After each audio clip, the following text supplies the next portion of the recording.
Good morning future managers. Welcome to our channel MBA Chaser. നമുക്ക് ഇന്നൊരു പുതിയൊരു video നമുക്ക് ഇന്ന് ഡിസ്കസ് ചെയ്യാനുള്ള CAT 2026 പറ്റിയാണ്. ഫൈനൽ ഇയേഴ്സ് ആയാലും റിപ്പീറ്റേഴ്സ് ആയാലും ഈ ഒരു വീഡിയോ എല്ലാവർക്കും ഹെൽപ്ഫുൾ ആയിരിക്കും. കാരണം നമ്മൾ സ്ട്രാറ്റജീസ് എല്ലാം പറഞ്ഞു തരുന്നുണ്ട്. ബിഗിനേഴ്സിനാണ് ഇത് CAT എന്താണെന്നും അതിൻ്റെ എലിജിബിലിറ്റി ക്രൈറ്റീരിയാസ്, അതിൻ്റെ സ്ട്രക്ചർ, സിലബസ് എല്ലാം അതിനെപ്പറ്റി പറയുന്നതായിരിക്കും. ഇതാണ് നമ്മുടെ വാട്സപ്പ് കമ്മ്യൂണിറ്റി, അതിൻ്റെ QR കോഡ്. എല്ലാവരും മാക്സിമം ഇതിനകത്ത് കയറി സപ്പോർട്ട് ചെയ്യണം. കാരണം നമ്മൾ ഈ വാട്സപ്പ് കമ്മ്യൂണിറ്റി വെച്ച് നമ്മൾ മെയിൻലി ഫോക്കസ് ചെയ്യണമെന്ന് പറയുമ്പോൾ പ്രീവിയസ് ഇയർ ക്വസ്റ്റ്യൻസും അതല്ലാതെ തന്നെ ഇമ്പോർട്ടൻറ്റ് ക്വസ്റ്റ്യൻസ് നമ്മൾ അതിൻ്റെ അകത്ത് തന്നെ ഡിസ്കസ് ചെയ്യും. ഏതൊക്കെ ക്വസ്റ്റ്യൻസ് ആയിരിക്കും പറഞ്ഞത് അതെല്ലാം നമ്മൾ ഇതിൻ്റെ അകത്ത് ഡിസ്കസ് ചെയ്യും. അതുമല്ല നമ്മൾ ഈ ഗ്രൂപ്പിൻ്റെ അകത്ത് തന്നെ ഒരു ഡിസ്കഷൻ വയ്ക്കും. നിങ്ങൾക്ക് തന്നെ തമ്മിൽ ഡിസ്കസ് ചെയ്ത് അറിയാൻ പറ്റും. പിന്നെ ഡൗട്ടുള്ള ക്വസ്റ്റ്യൻസ് ആണെങ്കിൽ നമ്മൾ ചെയ്ത് തരുന്നതായിരിക്കും. 24/7 നമ്മൾ അവൈലബിൾ ആയിരിക്കും.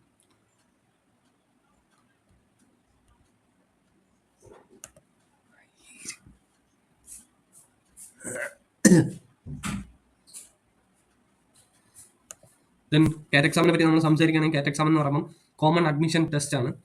ഇത് മെയിൻലി കണ്ടക്ട് ചെയ്യണത് IIMs ആണ്. ഈ കഴിഞ്ഞ CAT എക്സാം നടത്തിയത് IIM കാലിക്കറ്റ് ആണ്, IIM കോഴിക്കോട്. ദെൻ ഓരോ വട്ടം ഓരോ IIMs ആയിരിക്കും നടത്തുന്നത്.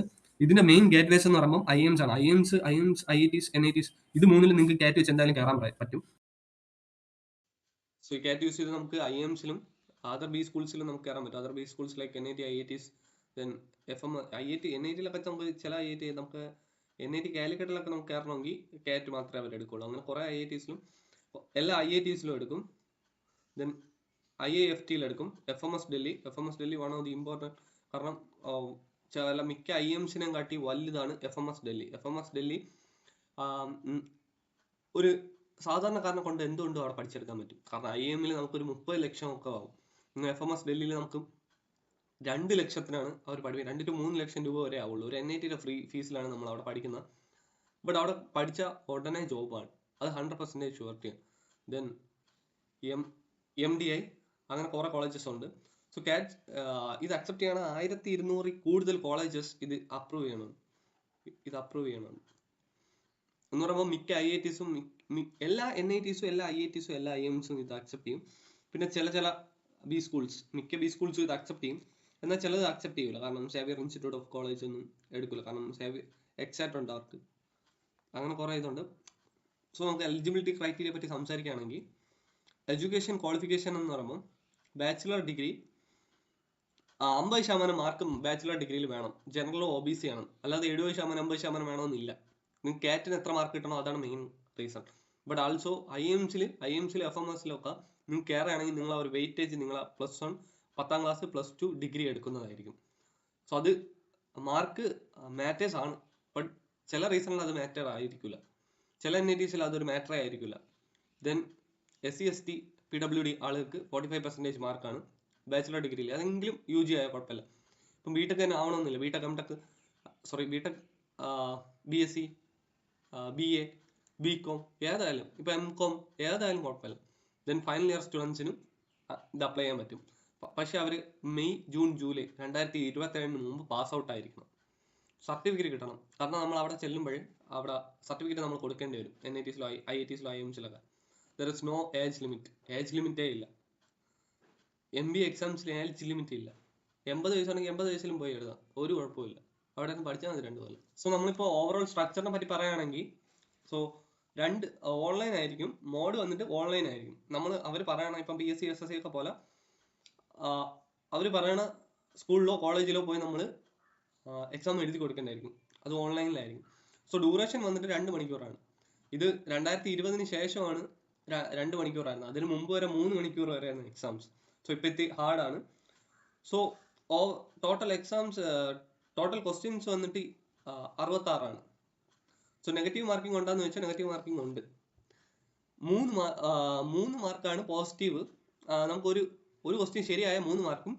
നെഗറ്റീവ് മാർക്ക് വന്നിട്ട് -1 ആണ്. MCQവും തീറ്റ ക്വസ്റ്റ്യൻസ് ഉണ്ട്. തീറ്റ ക്വസ്റ്റ്യൻസ് എന്താണെന്ന് പറയുമ്പോൾ നമുക്ക് ഓപ്ഷൻസ് കാണില്ല. നമ്മൾ അത് ടൈപ്പ് ചെയ്ത് കൊടുക്കണം. എന്നാൽ കീബോർഡ് യൂസ് ചെയ്യാനും പാടില്ല. അല്ലാതെ മൗസ് വെച്ചിട്ട് നമ്മൾ ടൈപ്പ് ചെയ്ത് വാല്യൂ എൻ്റർ ചെയ്യുക. ആൾസോ CATന് നമുക്ക് കാൽക്കുലേറ്റർ അവൈലബിൾ ആണ്. അത് ഓൺലൈൻ കാൽക്കുലേറ്റർ അതിൽ കാണും. അല്ലാതെ നമുക്ക് കൊണ്ടുപോകാൻ പാടില്ല. MCQ ആണെങ്കിൽ അതിന് -1 നെഗറ്റീവ് ഉണ്ട്. എന്നാൽ തീറ്റ ക്വസ്റ്റ്യനിൽ നമുക്ക് നെഗറ്റീവ് ഇല്ല. കാരണം അതിലൊരു ഓപ്ഷൻ ഇല്ല. നിങ്ങൾക്ക് നിങ്ങളെ ഇഷ്ടത്തിൽ എഴുതാം. ഇപ്പം 24 ആൻസർ എങ്കിൽ നിങ്ങൾ 20 എഴുതിയ there is no negative marking.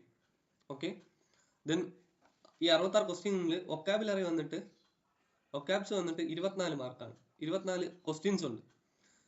24 questions 40 minute, എല്ലാം 40 മിനിറ്റ് ആയിരിക്കും. എന്നാൽ LRDA വന്നിട്ട് 20 to 22, ചില വർഷങ്ങളിൽ 20, ചില വർഷങ്ങളിൽ 21 വരെ വന്നിട്ടുണ്ട്, 21, 22 വന്നിട്ടുണ്ട്. സോ അത് വേരി ചെയ്തിരിക്കും. പിന്നെ ക്വാണ്ടിറ്റേറ്റീവ് ആപ്റ്റിറ്റ്യൂഡ് മാത്സ് 22 മാർക്കിനായിരുന്നു. അതിനെപ്പറ്റിയൊക്കെ നമുക്ക് ഡിസ്കസ് ചെയ്യാം. സോ ആദ്യം വൊക്കാബുലറിയെ പറ്റി നമുക്ക് പഠിക്കാം. വൊക്കാബ് എന്ന് പറയുമ്പോൾ verbal ability and reading comprehension. ഇതിൽ വൺ ഓഫ് ദി മെയിൻ ടോപ്പിക്കാണ് റീഡിങ് കോംപ്രിഹെൻഷൻ. ഇപ്പം 24 ക്വസ്റ്റ്യൻസ് എടുക്കുകയാണെങ്കിൽ അതിൽ 16 ക്വസ്റ്റ്യൻ വരെ റീഡിങ് കോംപ്രിഹെൻഷൻ ആയിരിക്കും. നിങ്ങൾ ലാസ്റ്റത്തെ ഒരു 6 വർഷത്തെ എക്സാംസ് എടുത്ത് നോക്കിയാൽ റീഡിങ് കോംപ്രിഹെൻഷൻ ആണ് ഏറ്റവും ഹൈ ആയിട്ടിരിക്കുന്നത്. എന്നാണ് ബാക്കി 8 ക്വസ്റ്റ്യൻസും VA ആയിരിക്കും.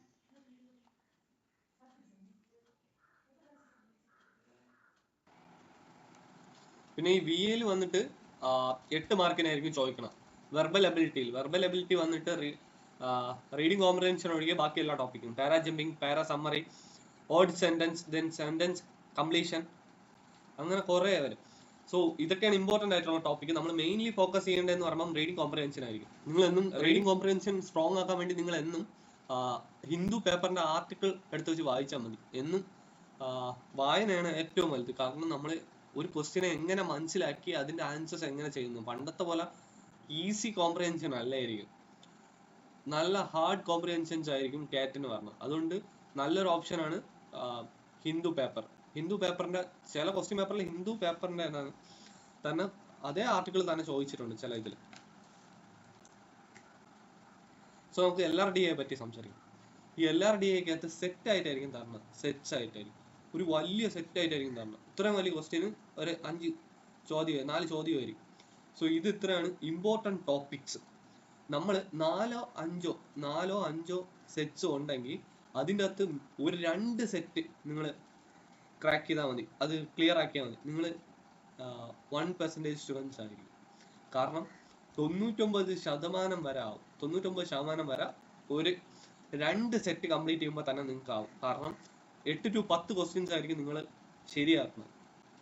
സോ അതിന് നമ്മൾ മെയിൻലി ഫോക്കസ് ചെയ്യേണ്ട ഈ LRDAക്കകത്ത് ലോജിക്കൽ റീസണിങ് ആൻഡ് ഡാറ്റ ഇന്റർപ്രിട്ടേഷൻ്റെ അകത്ത് കുറേ ടോപ്പിക്സ് ഉണ്ട്. നിങ്ങൾ കമൻറ്റ് പറയുകയാണെങ്കിൽ ഞാൻ അത് എസ്റ്റാബ്ലിഷ്ഡ് ആയിട്ട് ഒരു വലിയൊരു വീഡിയോ ഇടാം, ഫുൾ സിലബസിൻ്റെ.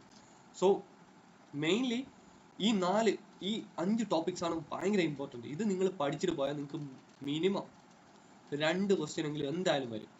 ടേബിൾ, ചാർട്ട്, ഗ്രാഫ്, ഇത് ഡാറ്റ ഇന്റർപ്രിട്ടേഷൻ്റെ അകത്ത്. ദെൻ ഗെയിംസ് ആൻഡ് ടൂർണമെന്റ്സ്, ഇത് വൺ ഓഫ് ദി ഇമ്പോർട്ടൻറ്റ് ടോപ്പിക്കാണ്. ദെൻ വെൻ ഡയഗ്രാം, സീറ്റിംഗ് അറേഞ്ച്മെന്റിന്റെ അകത്ത് തന്നെ കുറേ ഉണ്ട്. Circular seating arrangement, linear arrangement, അങ്ങനെ കുറേ ഉണ്ട്. Then selection and distributions. ഈ ഒരു 5 ടോപ്പിക്ക് നിങ്ങൾ മാക്സിമം പഠിച്ചിട്ട് പോയി നോക്ക്. ഇത് മാത്രം പഠിക്കും, ഞാൻ പറഞ്ഞു, ഇത് മാത്രം പഠിച്ചിട്ട് പോകും. നിങ്ങൾക്ക് കിട്ടി ക്വാണ്ടിറ്റേറ്റീവ് ആപ്റ്റിറ്റ്യൂഡ്. സോ ക്വാണ്ടിറ്റേറ്റീവ് ആപ്റ്റിറ്റ്യൂഡിൽ നിന്ന് ടോട്ടൽ എത്ര 22 ക്വസ്റ്റ്യൻ ആയിരിക്കും ചോദിക്കണം. സോ ആദ്യത്തെ ഇമ്പോർട്ടൻറ്റ് ടോപ്പിക് എന്ന് പറയുമ്പോൾ അരിത്തമെറ്റിക്സ് ആയിരിക്കും. അരിത്തമെറ്റിക്സിൽ നിന്ന് അറൌണ്ട് 8 to 10 ക്വസ്റ്റ്യൻസ് ആയിരിക്കും പറഞ്ഞത്. 8 to 10 ക്വസ്റ്റ്യൻസ് ആയിരിക്കും അരിത്തമെറ്റിക്കിൽ നിന്ന് നിങ്ങൾക്ക് പറഞ്ഞത്. സോ ആൾജിബ്രയിൽ നിന്ന് നിങ്ങൾക്ക് പറഞ്ഞ ക്വസ്റ്റ്യൻസ് എന്ന് പറയുമ്പോൾ 7 to 8 ക്വസ്റ്റ്യൻസും, ജോമെട്രിയിൽ നിന്ന് വന്നിട്ട് 3 to 4 ക്വസ്റ്റ്യൻസും വരും. നമ്പർ സിസ്റ്റത്തിൽ നിന്ന് 1 to 2 ക്വസ്റ്റ്യൻസും, ദെൻ മോഡേൺ മാത്സിൽ നിന്ന് 1 to 2 ക്വസ്റ്റ്യൻസേ പറയുള്ളൂ. ചില ക്വസ്റ്റ്യൻസിൽ മോഡേൺ മാത്സിൽ നിന്നും അങ്ങനെ വലുതായിട്ട് ക്വസ്റ്റ്യൻസ് ചോദിക്കാറില്ല. ഞാൻ ചില ക്വസ്റ്റ്യൻ പേപ്പർ എന്നേ പറയണുള്ളൂ, എല്ലാ ക്വസ്റ്റ്യൻ പേപ്പറും അങ്ങനെ ആവണമെന്നില്ല. കാരണം നമ്മൾ എഴുതണ നമ്മളെ ഭാഗ്യവും കൂടിയിരിക്കും. ചില സമയത്ത് നമ്മൾ പഠിച്ചിട്ട് പോണതും ചിലപ്പോൾ ഭാഗ്യക്കേടിന് നമ്മൾ പഠിക്കാത്ത ടോപ്പിക്സും ആയിരിക്കും ചോദിക്കണം. അങ്ങനെ നമ്മൾ പോകാതിരിക്കുക മാക്സിമം. അതും അല്ലാതെ പിന്നെ ചിലപ്പോൾ സ്ലോട്ട് 2 ആണ് ഇപ്രാവശ്യം IIM കാലിക്കറ്റ് നടത്തിയതിൽ സ്ലോട്ട് 2 ആയിരുന്നു എളുപ്പം. സ്ലോട്ട് 1 ഉം 3 എഴുതിയവർ നല്ല പാടായിരുന്നു. സോ അത് കമ്പാരിറ്റീവ്ലി അത് നിങ്ങളുടെ ഭാഗ്യം പോലെ ആയിരിക്കും അതേപോലത്തെ പേപ്പർ കിട്ടണം. സോ രണ്ടാമത്തെ സ്ലോട്ട് കിട്ടിയവരെല്ലാം രക്ഷപ്പെട്ടു. സോ അതുകൊണ്ട് മാക്സിമം കോൺസെൻട്രേറ്റ് ചെയ്യണം അരിത്തമെറ്റിക്സ് ആണ്. അരിത്തമെറ്റിക്സിൽ നിന്ന് എന്തായാലും 8 to 10 ക്വസ്റ്റ്യൻസ് ഷുവർ ആണ്. പിന്നെ വന്ന് ആൾജിബ്ര, ഇത് രണ്ടും മാത്രം പഠിച്ചിട്ട് പോയാൽ തന്നെ നിങ്ങൾക്ക് മുക്കാലോളം ക്വസ്റ്റ്യൻസ് ചെയ്ത് തീർക്കാൻ പറ്റും. സോ അരിത്തമെറ്റിക്സിൽ പറഞ്ഞ ഇമ്പോർട്ടൻറ്റ് ടോപ്പിക്കാണ് percentage, ratio, time and work, speed, distance, average. Then there are so much of other topic also, like simple interest, compound interest, അങ്ങനെ കുറച്ച് പ്രോഫിറ്റ് ആൻഡ് ലോസ്, ഇതെല്ലാം പഠിക്കണം. സോ അരിത്തമെറ്റിക് നിങ്ങൾ പക്കയായിരിക്കണം. സോ അടുത്തെന്ന് പറയുമ്പോൾ ഇമ്പോർട്ടൻറ്റ് ഡേറ്റ്സ്. നോട്ടിഫിക്കേഷൻ ജൂലൈ 2026 പറഞ്ഞത്. അത് registration അല്ല. നിങ്ങൾക്ക് രജിസ്ട്രേഷൻ 1 മന്തോളം സമയം കാണും. ആഗസ്റ്റ് 2026 മുതൽ സെപ്റ്റംബർ വരെ സമയം കാണും. സോ അതിൻ്റെ ഇടയിൽ നിങ്ങൾ എപ്പോഴെങ്കിലും രജിസ്റ്റർ ചെയ്താൽ മതി. സോ അഡ്മിറ്റ് കാർഡ് വന്നിട്ട് ഒക്ടോബറിൽ വരും. കേറ്റിൻ്റെ എക്സാം നവംബർ 2026 മിക്കവാറും ലാസ്റ്റ് സൺഡേയിലായിരിക്കും നടക്കുന്നത്. നവംബർ ലാസ്റ്റ് സൺഡേയിലായിരിക്കും നടക്കണം. ദെൻ റിസൾട്ട് വന്ന് ഈ സൺഡേ എന്ന് പറയുമ്പോൾ നമുക്ക് സൺഡേ മാത്രമല്ലായിരിക്കും, ചില ദിവസങ്ങളിൽ എക്സ്റ്റെൻഡ് ചെയ്ത് വരും. മിക്കപ്പോഴും അങ്ങനെയാണ് നടക്കുന്നത്. 3 സ്ലോട്ടാണ് നടക്കുന്നത്. First slot, second slot, third slot. Then result വന്നിട്ട് ഡിസംബർ 2026 തന്നെ വന്നിരിക്കും. ഹാഫോടെ തന്നെ റിസൾട്ട് അവർ പബ്ലിഷ് ചെയ്യും. പിന്നെ ഇന്റർവ്യൂ കോൾ ആയിരിക്കും. ഇന്റർവ്യൂ കോള് വന്നിട്ട് നല്ല ലാഗാവും. ഓരോ ഡിപ്പെൻഡാണ്, ഓരോ കോളേജ് പോലെ ആയിരിക്കും. ദെൻ സ്ട്രാറ്റജിയാണ് ഏറ്റവും ഇമ്പോർട്ടൻറ്റ്. കാരണം എയർലി നമ്മൾ ആദ്യം ഒരു ബേസ് ബിൽഡ് ചെയ്യുക. അതാണ് നമ്മൾ ബേസ് ബിൽഡ് ചെയ്യുക. അതിനെന്തോ ചെയ്യണം? ജാനുവരി ടു മെയ് വരെ ആയിരിക്കും നമ്മളെ ബേസ് ബിൽഡ് ചെയ്യാനുള്ള സമയം. അപ്പൊ നമ്മൾ എന്തോ ചെയ്യണം? ഈ ബേസ് ക്ലിയർ ആക്കണ കൂടെ ടോപ്പിക് വൈസ് മോക്ക് ടെസ്റ്റും കൂടി എടുക്കണം. മനസ്സിലായോ?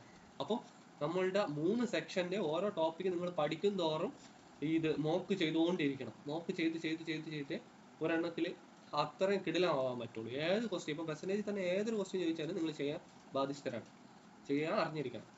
സോ അടുത്ത് നമ്മളെ 2026 ഒരു മിഡൊക്കെ ആകുമ്പോഴേക്കും നമ്മൾ സെക്ഷൻ പ്രാക്ടീസ് തുടങ്ങണം. സെക്ഷൻ പ്രാക്ടീസ് എന്ന് പറയുമ്പോൾ സെക്ഷൻ മോക്കുകൾ തുടങ്ങണം. സെക്ഷൻ മോക്ക് എന്ന് പറയുമ്പോൾ QA മോക്ക്, LRDA മോക്ക്, വൊക്കാബ്സിന്റെ മോക്ക്. പിന്നെ ഒരു കാര്യം ഞാൻ പറഞ്ഞുതരാം. ഇത് കാറ്റ് എന്ന് പറയുമ്പം നമുക്ക് ഇഷ്ടമുള്ളപ്പോൾ, ചിലർക്ക് മാത്സ് ഇഷ്ടമുള്ളതുകൊണ്ട് മാത്സ് ആദ്യം എടുത്ത് ചെയ്യാം, പിന്നെ QA ചെയ്യാം, പിന്നെ LRDA ചെയ്യാം, പിന്നെ വൊക്കാബ്സ് ചെയ്യാം, അങ്ങനെ ചിലർ വിചാരിക്കും. ബട്ട് അത് മനസ്സിൽ നിന്ന് കളഞ്ഞേക്കും. കാരണം ഇത് ഓരോ സെക്ഷൻ, ഇപ്പൊ ഇംഗ്ലീഷാണ് തുടങ്ങുന്നത്.